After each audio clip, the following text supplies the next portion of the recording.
हाँ तो दोस्तों आज हम देखेंगे अध्याय 1। दोस्तों अभी आपने देखा था कि हमने 2 अध्याय, 3 अध्याय और 4 अध्याय तक हम मैथ पढ़ चुके थे। 2 अध्याय, 3 अध्याय, 4 अध्याय। दोस्तों हम अपन को 5 अध्याय शुरू करना था, तो उसके पहले आपका जो 1 अध्याय छूटा हुआ है वो करवा रहे हैं। पहले आप 1 अध्याय कर लीजिए, इसके बाद फिर अपनी मैथ कंटिन्यू रहेगी। तो 1 अध्याय के बाद सीधा आप पहुंचेंगे 5 अध्याय को, फिर अपनी लगातार मैथ कंटिन्यू रहेगी। दोस्तों अभी आप देख रहे हैं पहला अध्याय। जो अध्याय अपना पहला अध्याय क्या है, संबंध और फलन। जो अपना पहला अध्याय क्या है, संबंध और फलन यानी रिलेशंस एंड फंक्शंस। तो दोस्तों इसके लिए हमें एक्सरसाइज फर्स्ट पॉइंट यानी 1.1 यानी एक्सरसाइज हमें प्रश्नावली 101 पढ़ना। तो दोस्तों उसके पहले कुछ बेसिक्स इंफॉर्मेशन है जो हमें होनी चाहिए, क्योंकि दोस्तों यदि हमें बेसिक इंफॉर्मेशन इसकी नहीं है तब हम किसी जो सवाल है उनको डायरेक्ट नहीं लगा सकते। पहले उनके बारे में इंफॉर्मेशन पता होनी चाहिए कि जो दिए गए सवाल है उनको हमें क्या ज्ञात करना है, कैसे उनको हल करना। तो दोस्तों हमने यहाँ पर कुछ महत्वपूर्ण परिभाषा लिखी हुई है जो कि आपको समझना है और आपको याद भी करनी है। अगर हम देखें एक्स में, एक्स क्या होता है दोस्तों, एक्स क्या होते हैं, एक्स होती है कोई भी समुच्चय। दोस्तों एक्स क्या होते हैं यहाँ पर, कोई भी समुच्चय। एक्स में आर रहा, आर दोस्तों आर होता है यहाँ संबंध, रिलेशन। दोस्तों यहाँ पर जो आर होता है वो क्या होता है, एक संबंध जिसको अपन रिलेशन कहते हैं। फाइव इसका मतलब होता है दोस्त, इसका मतलब होता है सिंगल अवयव और इसका मतलब होता है सभी अवयव। तो जो फाइव के जो सभी अवयव है वो काय में है, एक्स क्रॉस एक्स। एक्स क्या है, एक्स एक समुच्चय, ये लिखा हुआ है गुणा का चिन्ह, मतलब एक्स गुणा एक्स। दोस्तों जो अपने पास 2 समुच्चय होते हैं ए और बी, तो इनका जो संबंध होता है वो क्या होता है, ए क्रॉस बी होता है संबंध।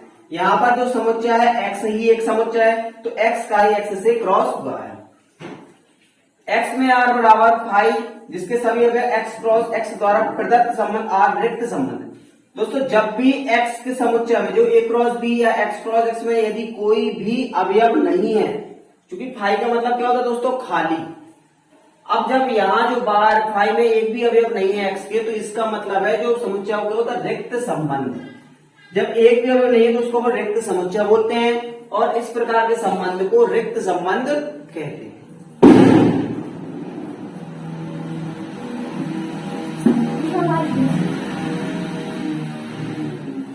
दूसरा अगर यहां पर आप समझें, एक्स में आर बराबर एक्स क्रॉस एक्स। एक्स क्या है दोस्तों, समुच्चय। सब एक्स में आर बराबर एक्स क्रॉस एक्स द्वारा प्रदत्त संबंध। अब दोस्तों आर जो संबंध है वो एक्स क्रॉस एक्स है, यानी जो अवयव एक्स के हैं वही अवयव एक्स क्रॉस एक्स के हैं। जो अवयव एक्स के हैं वही अवयव एक्स क्रॉस एक्स में है, तो इनके द्वारा जो प्रदत्त संबंध होगा आर वो सार्वत्रिक संबंध होगा। यानी यदि जो अवयव समुच्चय में है और वही अवयव अगर उनके गुणा करने पर यानी ए क्रॉस बी निकालने पर या एक्स क्रॉस एक्स निकालने पर आ जाते हैं, तो इसका मतलब होता है कि जो दिया गया संबंध है वो सार्वत्रिक संबंध है। तो जब दोस्तों 5 अवयव एक्स क्रॉस एक्स हो तो होता है रिक्त संबंध, और जब आर का वैल्यू जो हो वो एक्स क्रॉस एक्स में ही संबंध हो तो उसको अपन सार्वत्रिक संबंध कहते हैं।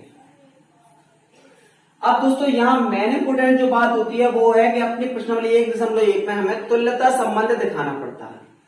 तो तुल्यता संबंध के लिए हमें पहले अलग अलग जो शर्तें हैं संबंध ज्ञात करना होता है।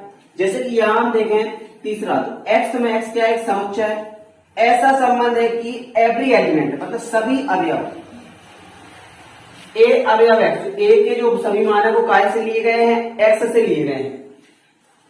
ए अवयव आर हैं तो इसको अपन सौ कहेंगे कि दिया गया फलन क्या है, समतुल्य है, या उसको क्या बोलेंगे, समतुल्य संबंध है। जैसे हमें कोई भी समुच्चय दिया गया है 1 2 3 ए बराबर दिया गया है, और जब अपन ने यहां पर ए क्रॉस ए निकाला तो हमें मिल गया 1 1 2 2 3 3।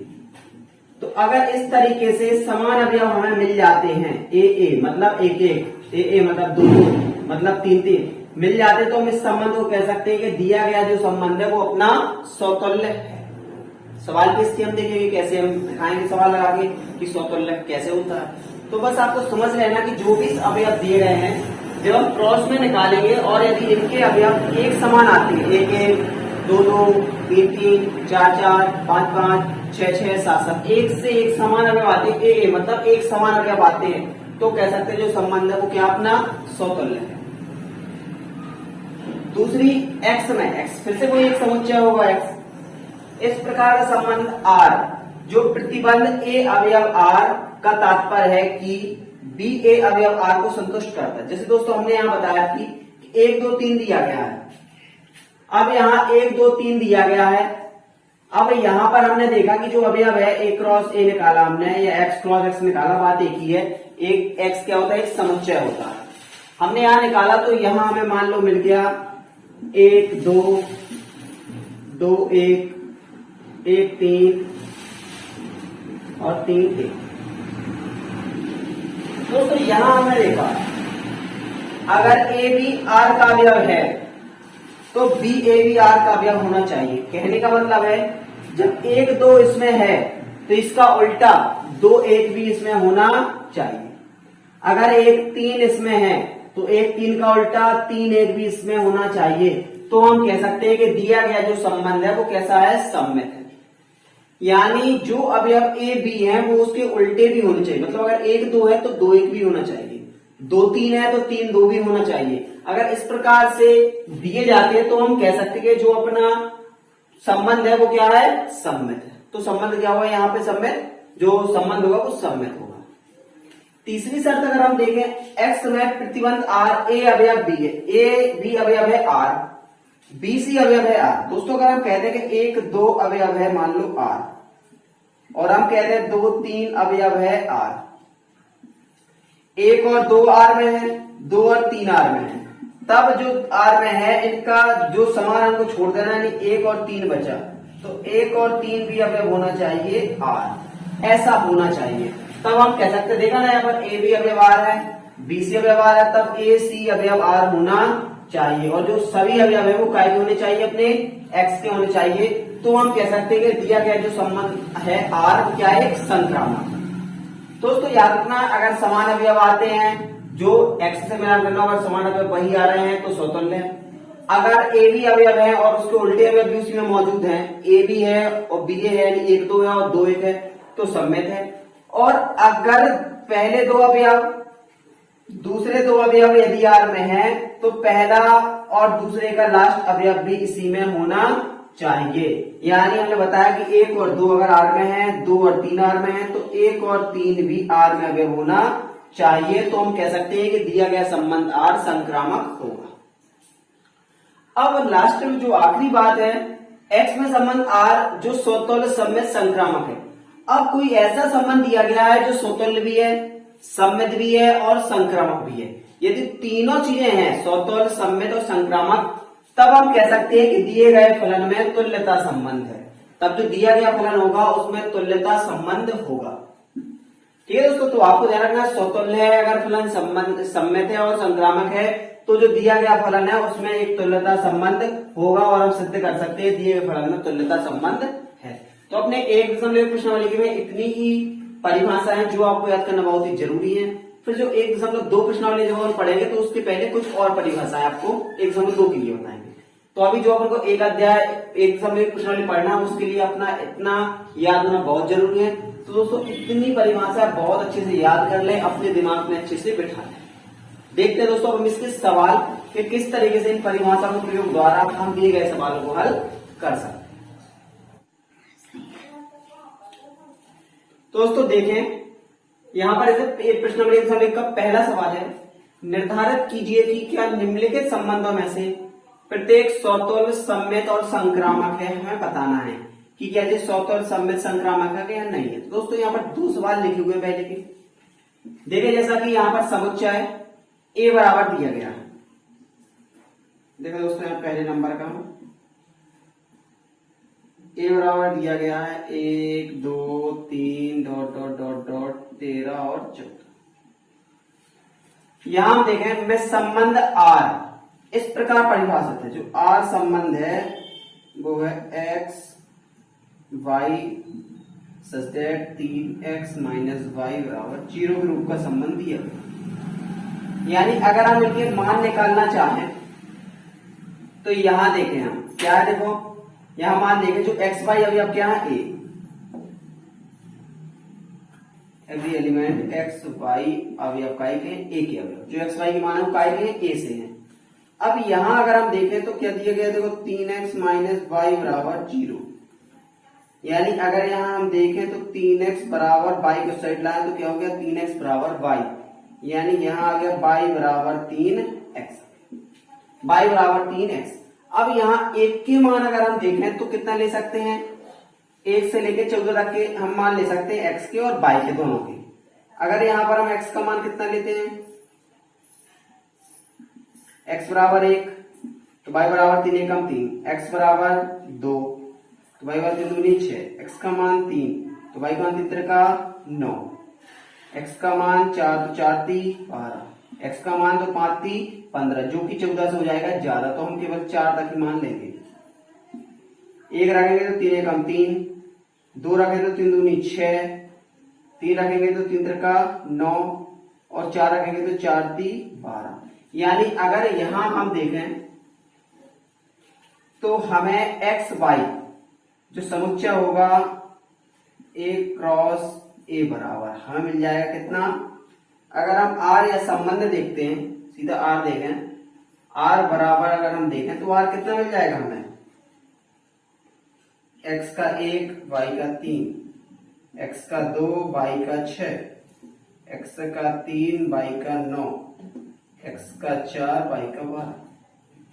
अब दोस्तों बात करें क्या इनके अलावा कोई और मान आ सकते, तो नहीं आ सकते, क्योंकि अगर हम x का मान कुछ और लेते हैं तो इनका मान 14 से बड़ा आता है, जबकि समुच्चय ए में केवल वही मान है जो 1 से लेके 14 तक के हैं। जी आपको याद रखना, ऐसा नहीं कि कुछ भी रखते चले, हमें वही मान रखना है इसमें जो इस जहां इसके अंदर आंसर हमें मिलता चले। तो यहाँ पे 1 रखा तो 3 मिला, 2 रखा 6 मिले, 3 रखा तो 9 मिले, 4 रखा तो 12 मिले। जैसे हमने यहाँ पर 5 रखने की सोची तो यहाँ मिल गया, जैसे 5 रखने की सोची तो यहाँ मिल गया 5 × 3 = 15, जो कि हो गया 14 से ज्यादा, और 15 हमारा 14 से ज्यादा नहीं होना चाहिए, तो इसलिए हमारा x का मान रखा हमने 1 2 3 4, तो y का आया 3 6 9 12। अब इस संबंध में देखेंगे कि r स्वतुल्य सममित या संक्रामक, तो चूंकि हमने दोस्तों स्वतुल्य के लिए क्या पढ़ा है,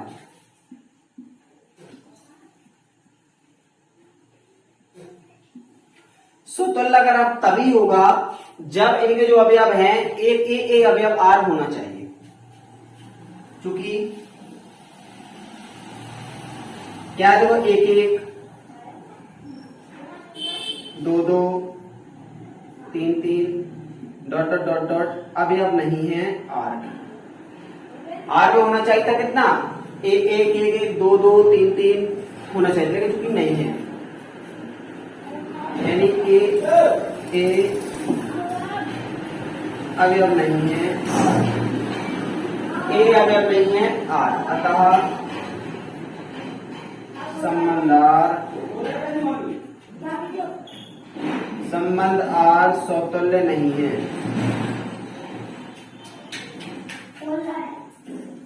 संबंध r स्वतुल्य नहीं है। दोस्तों हमें यहां ऐसे देखते चलना है,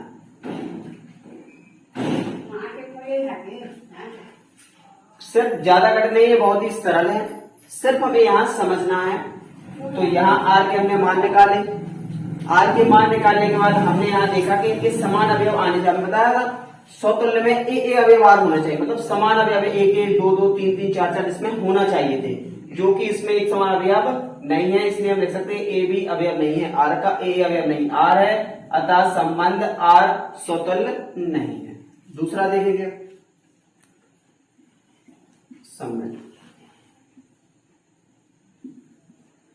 अब बात हम सम्मित ही करते हैं दोस्तों। सम्मित में क्या होता है, सम्मित में होता है ए बी अवयव r, ए बी अवयव r, तब बी अवयव होना चाहिए r। चूंकि हम देखें तो 1 3 अवयव है r, जबकि 3 1 नहीं है अवयव r।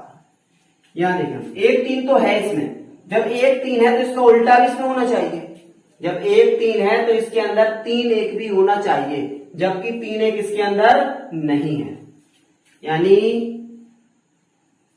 ए बी अवयव आर जबकि ए बी ए नहीं है अवयव आर। ए बी अवयव आर तो है, 1 3 तो है, लेकिन 3 एक अवयव आर नहीं है। अतः संबंधार सम्मित नहीं है।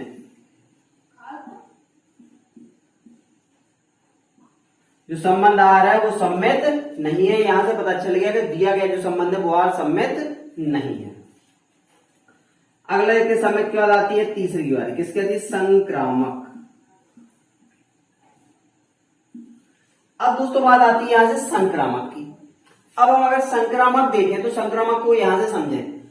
संक्रामक में क्या होता है? ए बी अवयव आर व बी सी अवयव आर, तब ए सी अवयव आर होना चाहिए, जिस शर्त होती है। यहां अगर हम देखें ऐसा कुछ है, 1 3 इसमें तो एक से ही नहीं है, देखो 1 3 है, तीनों है। यहां जैसे हम लिख लें 1 3 अवयव आर व 3 9 अवयव आर, जबकि 1 9 नहीं है अवयव आर। यहां देख लें, हम जैसे इसको ले लें तो 1 3 और 3 9, 1 3 और 3 9 तो 1 और 3 और 3 9, तो इसमें 1 9 भी होना चाहिए था कहीं ना कहीं, जबकि 1 9 इसमें नहीं है। ए बी अवयव आर व बी सी अवयव आर, जबकि ए सी नहीं है अवयव आर। अतः संबंध आर संक्रामक नहीं है। जो संबंध आर है वो क्या है दोस्तों? संक्रामक नहीं है। अब जब संबंध संक्रामक नहीं है तो हम लिख सकते हैं, ठीक है, तीनों नहीं है तो लिख सकते हैं अतः दिया गया संबंध आर न सम्मित है, न स्वतुल्य है, न सम्मित है और ना ही संक्रामक, और यही अपना आंसर कहलाएगा कि दिया गया संबंध आर न तो स्वतुल्य है, ना ही सम्मित है और ना ही संक्रामक है। और दोस्तों इस तरीके से हमें दिए गए सवालों को लगा सकते हैं। मेरे दोस्तों आपकी समझ में आया होगा कि सबसे पहले तो हमें एक संबंध बनाना है, आर का मान निकालना है। संबंध आर के बाद हमें स्वतंत्र तो ए एक समान अवयव आने चाहिए, ए अवयव आर होना चाहिए। सम्मित दिखाना है तो जो अवयव ए बी में है वो उस बी ए भी अवयव होने चाहिए। संक्रामक की बात करते हैं तो जो पहले और दूसरा अवयव है, दूसरा और तीसरा अवयव, तो पहला और तीसरा अवयव भी उसमें होना चाहिए, जबकि ये शर्तों को फॉलो नहीं कर रहा है, इसलिए दिया गया संबंध आर ना तो स्वतुल्य है, ना सम्मित है, ना ही संक्रामक। इसी प्रकार देखते हैं दूसरे वाला सवाल। दोस्तों तो देखते हैं हम दूसरे नंबर का सवाल। जैसे यहां अगर हम दूसरे नंबर का देखें तो सबसे पहले इसमें समझे क्या है। देखो प्राकृतिक संख्याओं के समुच्चय। दोस्तों प्राकृतिक संख्याओं का समुच्चय, जो समुच्चय है वो कायगा है प्राकृतिक संख्याओं का समुच्चय है। एक्स वाई, जहां वाई बराबर एक्स प्लस 5 तथा एक्स लेस देन 4 है। जो हम अगर दूसरे नंबर में देखें तो जो एक्स वाई के जो अवयव हैं वो क्या है? नेचुरल नंबर के हैं, जबकि एक्स लेस देन 4 है। ठीक है, ऐसे एक्स वाई जो अवयव है वो क्या है? एन है। एक्स वाई अवयव जो काय के हैं? एन के अवयव हैं, तब आर बराबर दिया गया है। कितना है R? X Y such that Y plus X Y बराबर एक्स प्लस 5 तथा एक्स लेस देन 4। तो यहां हम वाई बराबर निकाला, वाई बराबर हो गया एक्स प्लस 5, जहां एक्स लेस देन 4 व एक्स वाई अवयव एन। अब एक्स वाई तो एन के अवयव मतलब नेचुरल नंबर है, मतलब नेचुरल नंबर यानी एक्स वाई के मान हम 1 से लेकर अंत तक कुछ भी ले सकते हैं। लेकिन साथ में एक शर्त भी दे दी कि जो एक्स का मान है वो तो हमें 4 से छोटा ही लेना है। वाई का तो आप कुछ भी ले लो, लेकिन एक्स का मान सिर्फ हमें 4 से छोटा लेना है। यानी यहाँ एक्स का मान हम ले सकते हैं कितना? 1 2 और 3, क्योंकि यहाँ कह रहे हैं एक्स का लेना 4 से छोटा। जब 1 2 3 लिया तो वाई का मान कितना आया? 1 रखा तो कितना आ गया? 6, 2 रखा तो यहाँ आ गया 7, 3 रखा तो यहाँ आ गया 8। तो इस तरीके से हमें एक्स वाई के मान मिल गया। आया समझ में कि एक्स वाई का मान हम कुछ भी ले सकते हैं, नेचुरल नंबर है, कुछ भी कोई भी नेचुरल नंबर ले सकते हैं, लेकिन शर्त दे दी कि समीकरण में हमें जो एक्स का मान है वो 4 से छोटा ही लेना है। तो 4 से छोटा 1 होता है, 2 होता है, 3 होता है। अब यहां हम देखें तो 3 होता है, तो यहां पर जो आर हमें मिल गया, आर जो संबंध है वो आगे कितना आ गया, 1 6 2 7 और 3 8। अब यहां तो मान तो मिल गया। अब इसमें हम यहां देखें कि स्वतुल्य सब में संक्रामक है नहीं है। पहला क्या होता है, स्वतुल्य। दोस्तों देख लें यहां पर समान अवयव है, नहीं है।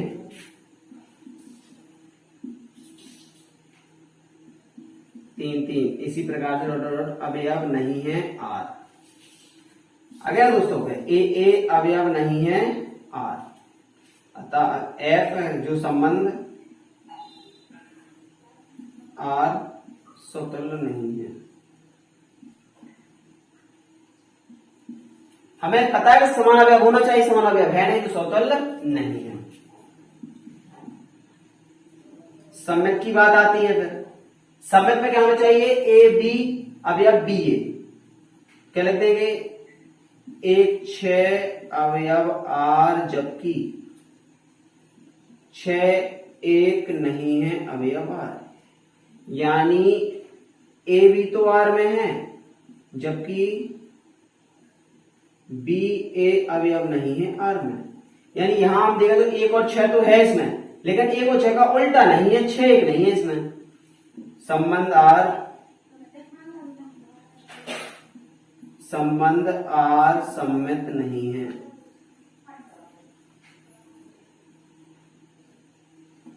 सम्मित नहीं, इसी प्रकार संक्रामक में देखें। अब संक्रामक में क्या होता है कि 2 अवयव क्या होना चाहिए कि 2 है तीसरे में, जबकि इसमें तो कुछ है ही नहीं। राइट हैंड इसमें कुछ है ही नहीं। देखो 1 6 है, 2 7 है, 3 8 है। एक समान तो कोई अवयव एक से है ही नहीं, चूंकि ए बी अवयव आर, बी सी नहीं है अवयव आर, तथा जबकि ए सी नहीं है अवयव आर। देखो ए बी अवयव आर तो है ना, तो देखो 6 2 बार है, कोई भी संख्या 2 बार है ही नहीं, तो ए बी अवयव आर तो है क्योंकि ए बी तो है 1 6। लेकिन यहां पर 6 के साथ कुछ और होना चाहिए था, जबकि वो नहीं है। यहां पर इन पहला और तीसरा और जबकि यहां पे नहीं है, ऐसा कोई संबंध है ही नहीं। अतः ये फलन क्या है, संक्रामक नहीं है। संबंध आर